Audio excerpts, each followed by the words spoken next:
Assalamualaikum warahmatullahi wabarakatuh. Perkenalkan, nama saya Citra Rosmawati dari Lokal 4 PAUD A akan melanjutkan materi kemarin, yaitu aliran pragmatisme dan eksistensialisme.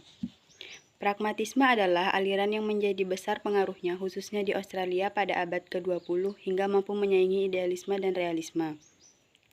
Sesungguhnya landasan berpikir pragmatik dirintis sejak zaman Prasokrates di Yunani oleh Herakleitos dan Protagoras atau sezaman dengan Sokrates. Kebiasaan rata-rata warga Australia yang kurang bersimpati pada teori yang murni membawa tokoh realisme abad ke-19 seperti Charles Peirce dan William James cenderung menyelidiki terjadinya proses pengetahuan dan bagaimana hubungan antar teori dan praktek. Menurut aliran pragmatisme, manusia mampu mencapai bentuk ide atau pikiran yang jelas dan efektif, khususnya apabila akibat-akibat dari penggunaan satu ide itu langsung dialami ketika terdapat kesempatan untuk mencoba baik tidaknya ide itu dalam praktek keseharian. Justru uji kebenaran dari suatu ide terletak pada kegunaan langsung dalam praktek, dan tidak pada teori secara spekulatif. John Dewey di awal abad 20 berhasil merumuskan proses berpikir secara praktis atau berpikir reflektif dengan mengidentifikasi 5 tahapannya, sampai menghasilkan karya klasiknya Democracy and Education tahun 1916 dan mempromosikan aliran pragmatisme sebagai filsafat hidup yang tidak intelektualistik sifatnya. Dengan menjadikan pragmatisme sebagai filsafat hidup, tujuan pendidikan ialah agar terwujud pertumbuhan dan perkembangan pada semua orang, khususnya dengan jalan belajar melalui pengalaman keseharian memecahkan masalah. Pragmatisme dalam pendidikan. Dalam bidang pendidikan, aliran pragmatisme terfokus pada penerapan metode berpikir reflektif secara mendasar ke dalam kurikulum dan metode mengajar. Seorang guru dari mazhab pragmatik akan menyajikan bahan ajar pelajaran sejarah khususnya sebagai rekaman ragam pengalaman manusia dalam mengukur dan mempertimbangkan pengetahuan dan nilai berdasarkan pemahaman tentang kenyataan yang aktual, atau bukan kenyataan sejati yang tak terjangkau akal. Pengetahuan manusia tumbuh semakin akurat sejalan dengan keberhasilan memperlakukan pengalaman dengan cara yang teliti.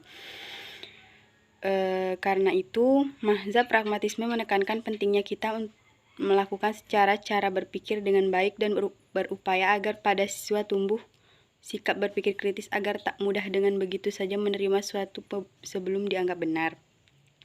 Pandangan filsafat pragmatisme dalam pendidikan kemudian berkembang dalam bentuk filsafat instrumentalisme Dewey yang melakukan pembaharuan atau renovasi konsep sekolah atau pendidikan dan eksperimentalisme Kilpatrick yang lebih menekankan pentingnya faktor metodologi mengajar keseharian oleh guru ketimbang perencanaan kurikulum. Sedangkan pengertian filsafat pendidikan eksistensialisme merupakan suatu cabang aliran filsafat pendidikan yang memiliki suatu pandangan bahwa hakikat manusia adalah suatu eksistensi dari manusia itu sendiri. Hakikat manusia merupakan suatu yang menguasai manusia secara menyeluruh, yaitu manusia itu sendiri, dan cara memandang tidak dari zat atau ruh tetapi dipandang dari segi keberadaan manusia. Tokoh dan pemikiran filsafat pendidikan eksistensialisme yaitu yang pertama, Jean-Paul Sartre. Sartre merupakan seorang penulis Prancis dan filsuf kontemporer. Sartre mengungkapkan bahwa eksistensi lebih dulu ada dibandingkan eksensi.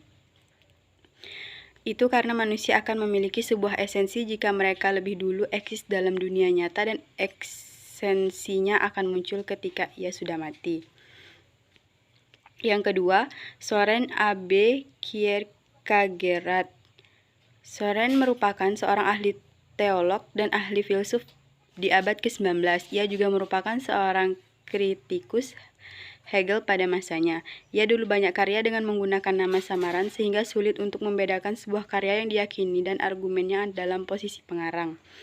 Yang ketiga, Martin Buber merupakan seorang ahli filsuf Australia tahun 1923. Martin menuliskan sebuah esai yang sangat terkenal bertema keberadaan. Martin merupakan seorang filsuf yang cerdas pada tahun 1925. Martin menerjemahkan sebuah Alkitab Ibrani dalam bahasa Jerman. Baiklah, hanya itu yang dapat saya jelaskan. Lebih kurangnya saya mohon maaf. Assalamualaikum warahmatullahi wabarakatuh.